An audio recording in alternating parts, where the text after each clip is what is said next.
Perkenalkan, nama saya Rayuli Giati. Saya mahasiswa kebidanan S1 dengan nomor NIM 152222044. Di sini saya akan membuat video tentang konseling pada ibu hamil tentang pendarahan antepartum atau pendarahan pada kehamilan. Terima kasih.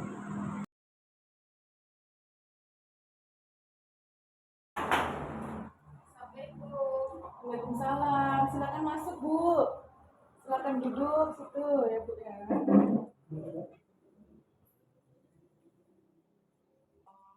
Gimana, Bu? Ada yang bisa saya bantu? Jadi Bu, saya mau periksa kehamilan. Mau periksa dulu ya, Bu. Sini, Bu, saya lihat dulu. Sebelumnya, perkenalkan dulu. Nama saya Bidan Yudi. Saya lihat dulu, Bu ya.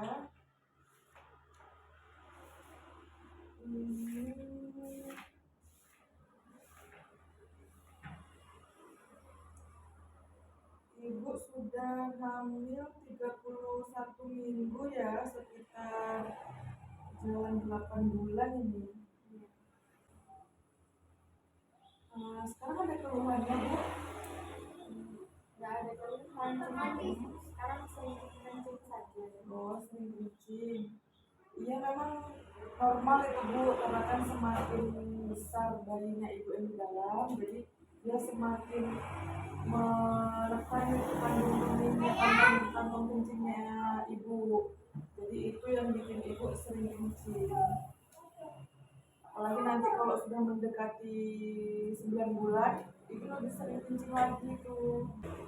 Baik, karena di sini ibu sudah hamil 31 minggu, jadi saya mau jelaskan resiko-resiko yang kemungkinan terjadi, Bu ya. Semoga saja enggak. Biasanya itu kalau sudah masuk 30 minggu ke atas itu dia sudah rentan terjadinya pendarahan antepartum. Pendarahan antepartum itu pendarahan pada kehamilan, pada ibu hamil. Biasanya pendarahan antepartum itu ada dua penyebabnya. Biasanya karena plasenta previa atau plasenta yang menutupi jalan lahir, atau solusi plasenta. Biasa kalau solusi plasenta itu plasenta yang terlepas dari dinding rahimnya ibu. Jadi itu semua penyebab pendarahan. Jadi di sini yang pertama saya mau jelaskan itu yang plasenta previa, Bu ya. Nah, kalau plasenta previa itu kan plasenta yang letaknya itu abnormal atau tidak normal, yang biasanya letaknya itu di atas atau di samping. Tapi kalau plasenta previa itu biasa letaknya itu agak menutupi atau memang menutupi sepenuhnya jalan lahir. Jadi itu yang menyebabkan pendarahan. Kalau untuk gambarnya, plasenta previa itu seperti ini, Bu ya.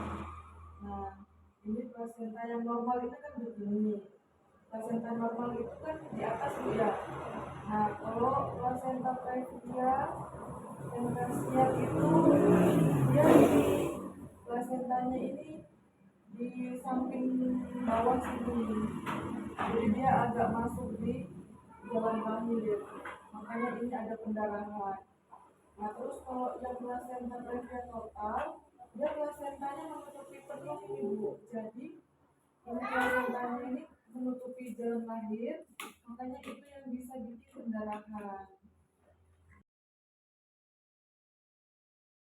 Dia biasanya kalau plasenta previa itu ibunya darahnya itu warna darahnya itu darah segar.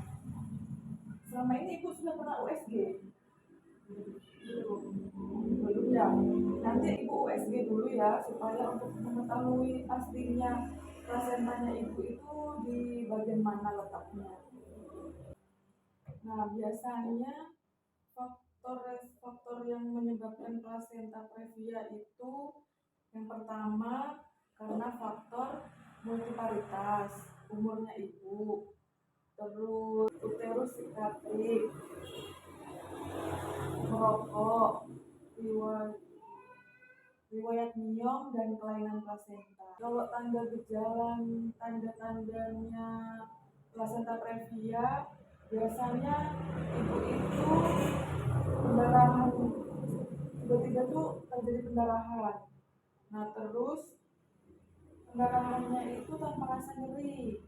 Nah pas diperiksa dalam, kepalanya bayi itu masih tinggi, Bu. Lalu tadi yang seperti saya jelaskan itu darahnya merah segar dan kelainan letak.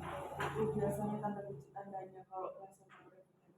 Nah, jadi sudah paham Bu tentang plasenta previa? Ya, sudah. Kalau begitu saya jelaskan lagi ya solusi plasenta. Kalau solusi plasenta itu singkatnya supaya ibu paham, yaitu ya plasenta yang terlepas. Jadi plasentanya ibu itu lepas dari dinding rahim atau uterus. Nah biasanya solusi plasenta ini rawan terjadi pada trimester ketiga, yaitu umur kehamilan 7, 8, 9 bulan. Nah kalau solusi plasenta, dia gambarnya seperti ini Bu ya. Ini kan plasenta normal di atas. Nah kalau dia pendarahan, kalau plasentanya agak lepas sedikit begitu, dia akan terjadi pendarahan di dalam. Kayak ini. Nah ini lepas sebagian ini pendarahan di dalam. Nah terus kalau yang ini hampir lepas semua, ini solusi plasenta, dia akan terjadi pendarahan internal atau pendarahan di luar. Jadi kalau dia sudah mau lepas semua, otomatis akan terjadi pendarahan eksternal atau pendarahan yang keluar.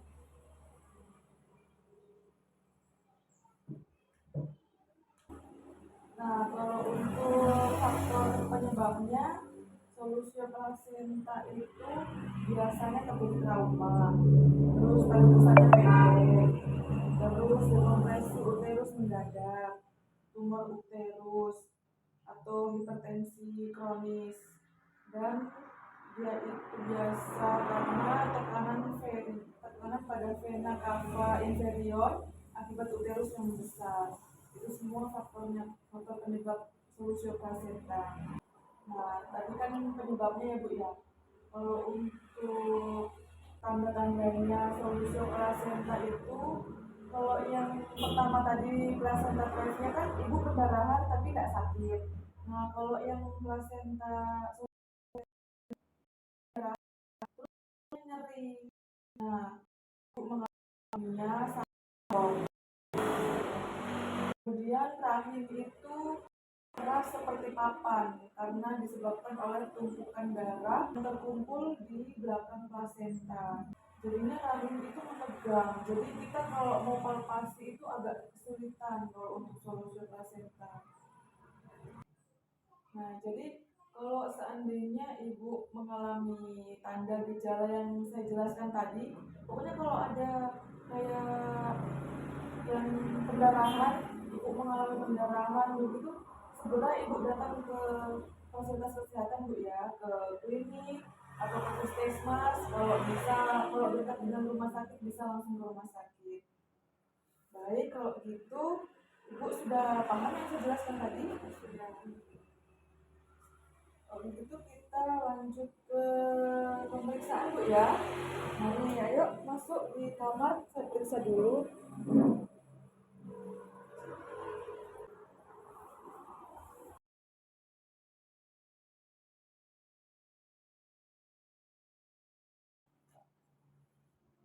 Tadi saya periksa semuanya bagus kok Bu. Tetap ini tinggi fundusnya ibu juga 23 cm normal. Kepalanya sudah di bawah tadi Bu ya. Detak jantungnya juga normal, ini 140 kali per menit. Ibu kakinya enggak bengkak kakinya? Enggak ya. Semuanya normal, bagus. Nanti kalau ibu ada tanda-tanda atau keluhan, ibu segera ke fasilitas kesehatan Bu ya. Ini bukunya Bu. Baik Bu Bidan, terima kasih ya. Saya mau pamit pulang. Oh iya. Terima kasih Bu ya. Hati-hati di jalan. Semoga lancar-lancar terus sampai persalinan. Setelah kita melakukan tindakan, jangan lupa untuk melakukan pendokumentasian. Terima kasih video dari saya.